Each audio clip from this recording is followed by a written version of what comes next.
Assalamualaikum warahmatullahi wabarakatuh. Perkenalkan, nama saya Putri Amalia Sikin, NPM saya 2010000313. Di sini saya akan sedikit meresensi tentang perdebatan antara Profesor Hart dengan Profesor Fuller. Nah, maksud tujuan video ini adalah untuk memenuhi salah satu tugas dari mata kuliah filsafat hukum. Langsung saja, di sini sebelumnya perdebatan Profesor Hart dengan Profesor Fuller ini adalah perdebatan antara profesor dari Amerika dengan dari Inggris yang diterbitkan oleh Harvard Law Review pada tahun 1958 tentang moralitas dan hukum, yang menunjukkan kesenjangan antara filsafat positivitis dan hukum alam. Nah, pemikiran kedua profesor ini lebih kepada bagaimana hukum yang dipahami didasari pada dua filsafat yang berbeda, di mana positivisme hukum dengan hukum alam yang mengambil peran dalam memandang hukum. Nah, positivisme hukum sendiri ini dikemukakan oleh HLA Hart atau Profesor Hart, sedangkan hukum alam dikemukakan oleh Profesor Fuller. Nah, kedua pemikir ini atau kedua tokoh ini dinobatkan sebagai pemikir yang produktif dan merupakan pemuka dari kedua filsafat hukum tersebut. Nah, meskipun mereka berdua ini bukan orang yang pertama kali memperkenalkan pemahaman ini. Nah, sebelumnya perlu dipahami bahwa dasar pemikiran dari dan konteks awal lahirnya perdebatan antara Profesor Hart dengan Profesor Fuller ini adalah mengenai penerapan hukum di masa Perang Dunia Kedua.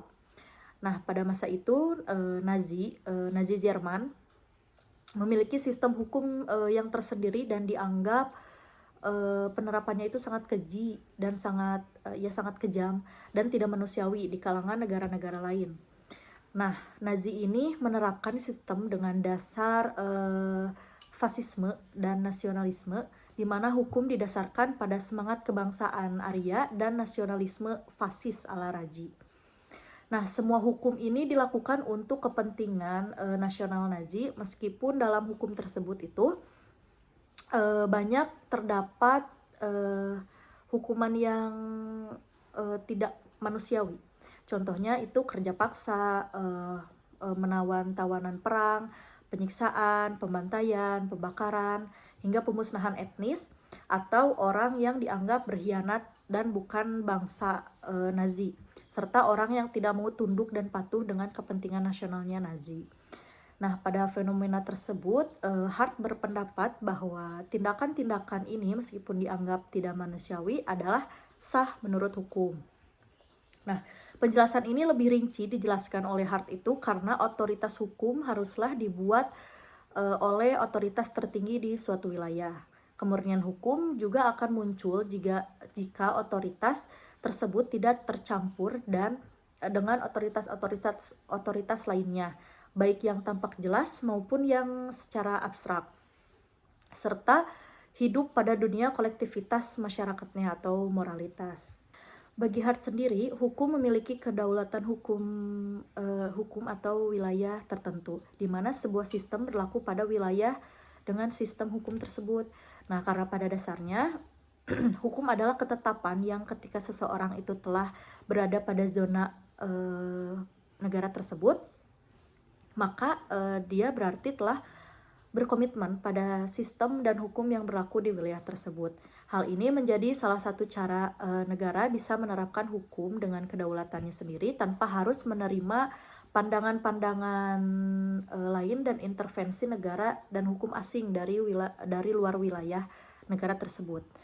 Nah, tanpa menomorduakan aspek-aspek lain, satu-satunya cara agar pelaku atau pelanggar hukum bisa ditindak secara hukum adalah melalui undang-undang yang sudah ada di negara tersebut. Undang-undang itu merupakan produk yang telah lahir dengan kesepakatan yang sama dan dengan kesamaan posisi bagi semua masyarakatnya. Tidak ada satu unsur pun yang boleh merubah hukum demi terlaksananya hukum murni di suatu wilayah. Nah, kemurnian hukum tersebut adalah ketika pelaksanaannya itu tidak tergantung pada situasi dan keadaannya yang mampu mengintervensi kekuatan dan wibawa hukum. Nah, bagi Hart sendiri, hukum yang didekatkan dengan moral akan cenderung membawa hukum pada tujuan yang buruk. Keberadaan hukum yang dalam penegakannya selalu tertahan dengan moralitas bisa meningkatkan semangat individu atau masyarakat lain untuk mematuhi secara membabi buta dan hanya dipakai untuk tujuan-tujuan tertentu atau tujuan-tujuan yang tidak bermoral.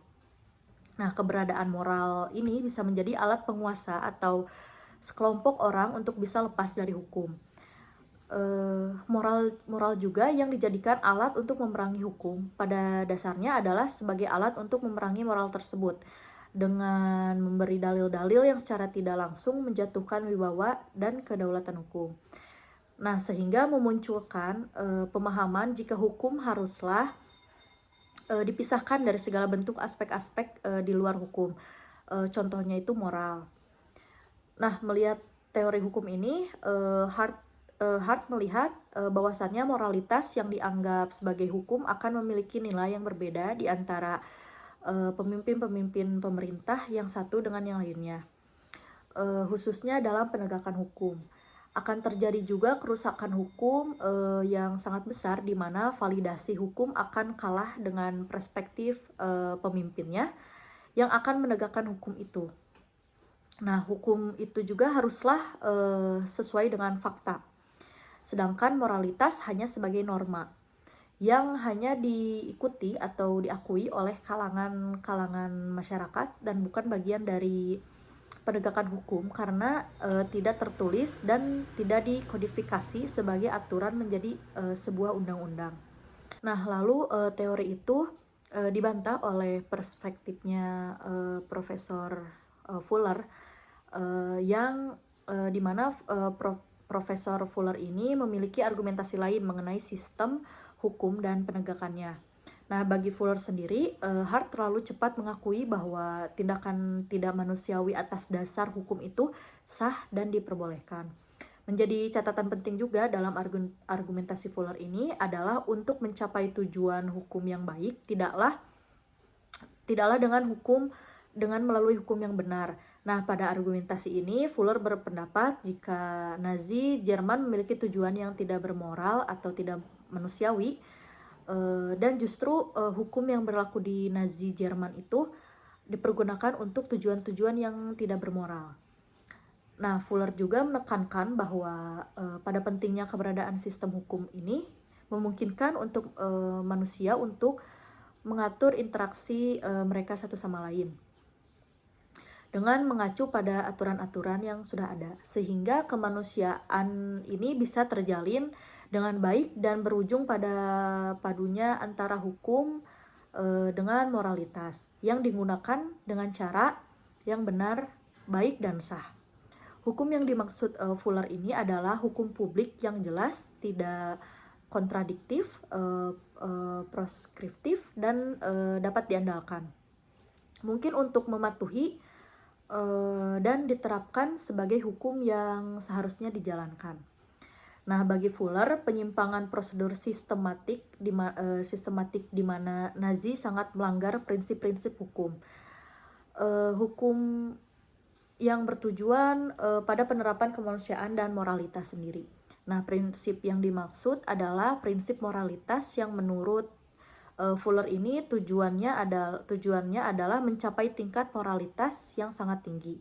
Sangat tidak mungkin moral lahir dari sistem hukum yang tidak melihat pada sisi moral itu sendiri, malah memisahkan diri dari moral itu sendiri. Nah, bagi Fuller, penyimpangan prosedur sistematik di mana Nazi sangat melanggar prinsip-prinsip hukum yang bertujuan pada penerapan kemanusiaan dan moralitas. Prinsip yang dimaksud adalah prinsip moralitas yang mana menurut Fuller ini tujuan hukum adalah mencapai tingkat moralitas yang tinggi. Nah, sangat tidak mungkin bahwa moral lahir dari sistem hukum yang tidak melihat pada sisi moral, malah memisahkan diri dari sisi moral itu sendiri. Karena pada hakikatnya atau pada kenyataannya, pada faktanya, argumentasi Fuller ini menunjukkan bahwa hukum Nazi itu secara sepihak dapat dikatakan sebagai hukum yang ilegal. Argumen ini juga dia bangun karena pada sistem Nazi ini terdapat penyimpangan termasuk penggunaan secara luas atas dasar undang-undang untuk tindakan yang tidak bermoral, termasuk pembunuhan massal yang sah, peraturan dan perundang-undangan yang rahasia, dan campur tangan politik dengan lembaga peradilan yang sedemikian rupa sehingga interpretasinya dan penerapan hukum menjadi tunduk pada keinginan pemimpin tanpa adanya dasar hukum yang baik. Nah, pendapat Fuller ini terkait dengan teori hukum umumnya.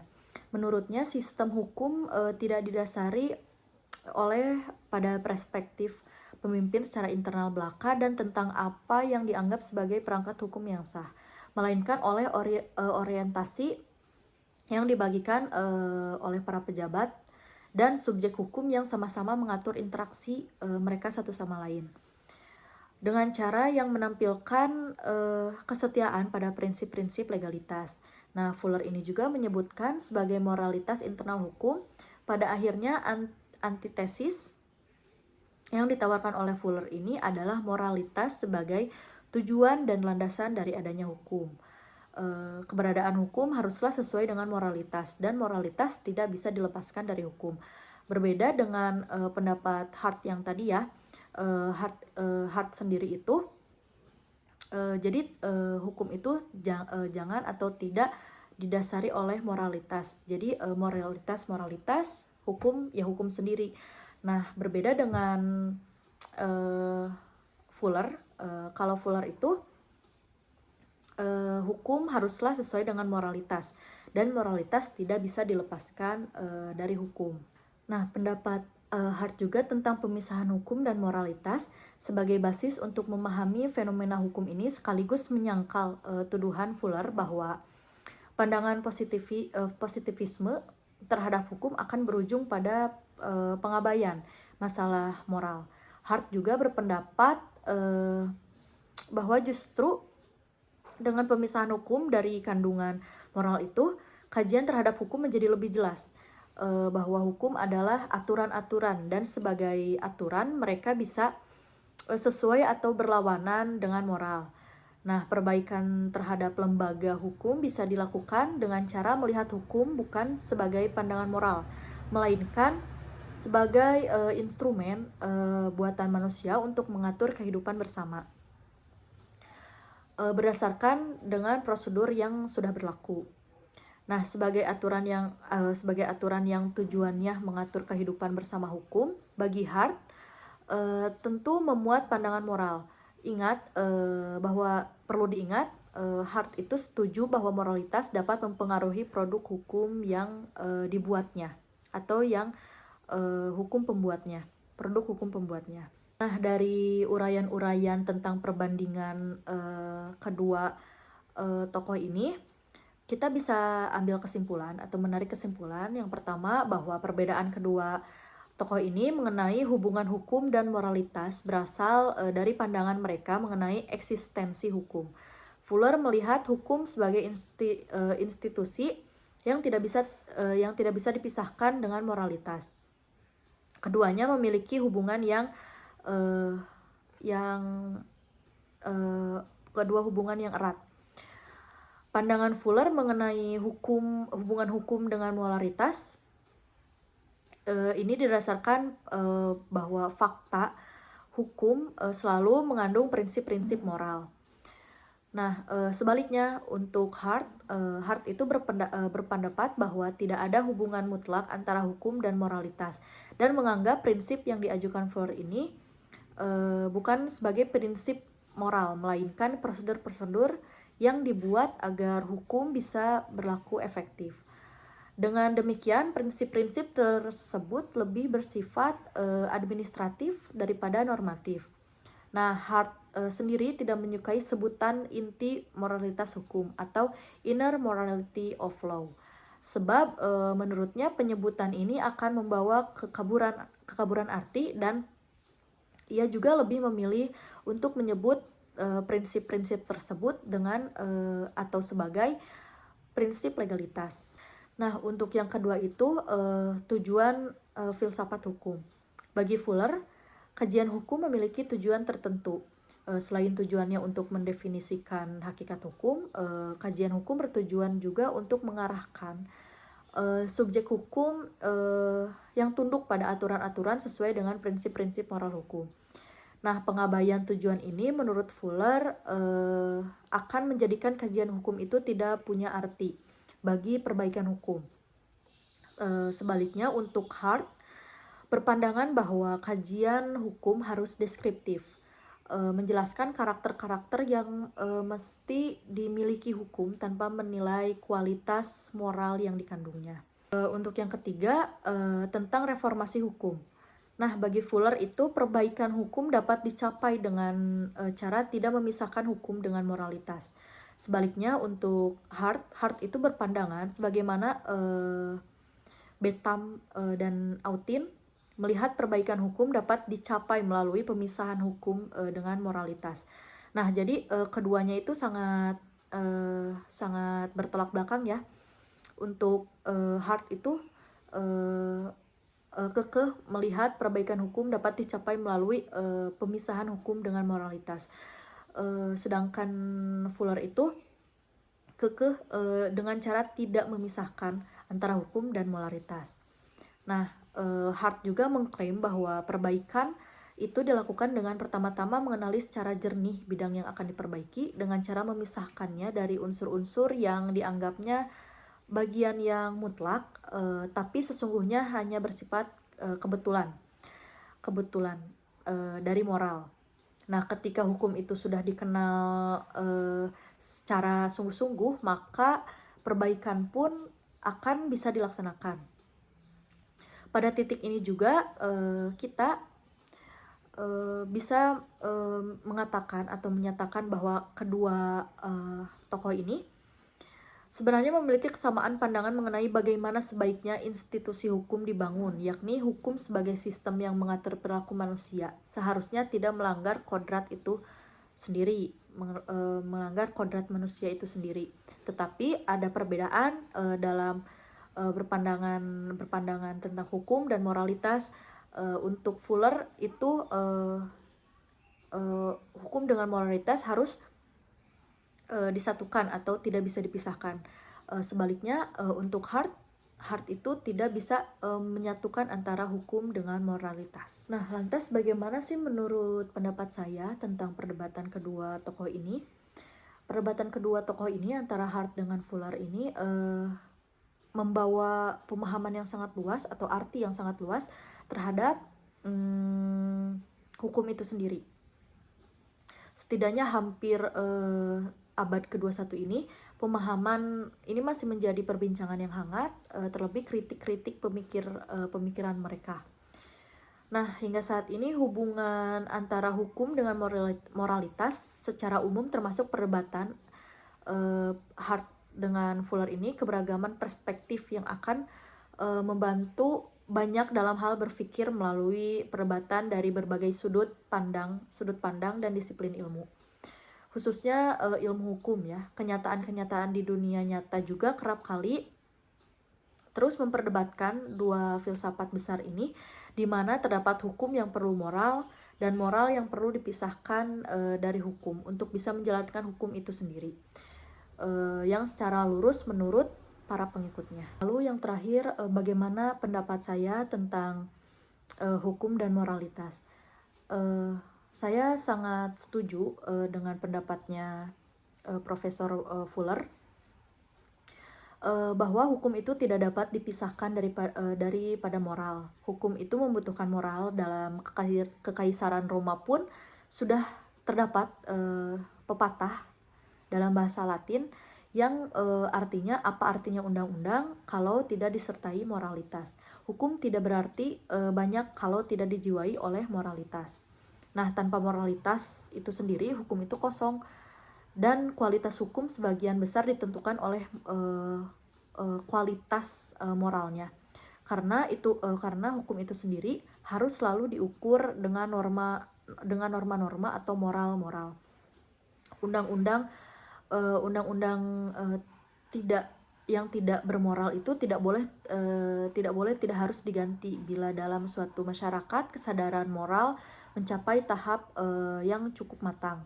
Nah, pendalaman hukum oleh moral dapat dirasakan sebagai kemajuan dalam penyelenggaraan hukum. Teori dan praktek yang membedakan dan memisahkan hukum dengan moral mengakibatkan perusakan terhadap hukum. Pembangunan hukum juga mengandung arti bahwa perlu dipertajam hati nurani bahwa hukum itu bertalian erat dengan etika dan moral, dengan norma-norma baik. Kalau di atas sudah dikatakan bahwa di satu sisi hukum membutuhkan moral, maka di sisi lain juga moral membutuhkan hukum. Menurut Lon Fleur juga kan hubungan antara moralitas dan hukum adalah hal penting. Menurut beliau, aturan-aturan dari suatu sistem hukum harus sesuai dengan persyaratan-persyaratan substansif dari moralitas atau suatu patokan baku lainnya. Ia juga menyebutkan bahwa aturan-aturan hukum tunduk pada moralitas. Ia menggambarkan perbedaan antara moralitas kewajiban dan moralitas gagasan. Moralitas kewajiban itu mengacu kepada suatu moralitas hukum yang bersifat eksternal. Nah, untuk moralitas tersebut terdapat pada aturan-aturan fundamental yang tanpanya masyarakat tidak dapat ada. Sedangkan moralitas gagasan mendorong manusia mencapai hal-hal yang bersifat lokal untuk memenuhi kemampuannya. Nah, jadi menurut saya hubungan antara hukum dan moral itu pada hakikatnya sangat berdekatan. Hukum berisi dan merupakan sarana nilai-nilai moral yang ingin ditegakkan. Nilai-nilai ini juga banyak memberikan inspirasi pada norma-norma hukum suatu masyarakat. Lebih lanjut lagi, kedudukan moral itu dalam ilmu hukum dengan kajian filsafat hukum itu ibarat dua sisi mata yang tidak dapat dipisahkan. Pembentukan undang-undang memiliki kelemahan seperti multiple interpretasi. Nah, kelemahan ini yang terkadang tidak ditanggapi dengan hati nurani oleh hakim yang memeriksa suatu kasus. Penggunaan nilai-nilai moral sebagai batu uji utama untuk menyelesaikan suatu kasus itu tersebut. Suatu aturan yang hanya mengandung kepastian hukum tanpa keadilan, maka digunakan nilai-nilai moral. Jadi menurut saya moral dengan hukum itu penting dan tidak dapat dipisahkan. Mungkin itu saja pembahasan dan penjelasan dari saya. Mohon maaf bila ada salah-salah kata. Wassalamualaikum warahmatullahi wabarakatuh.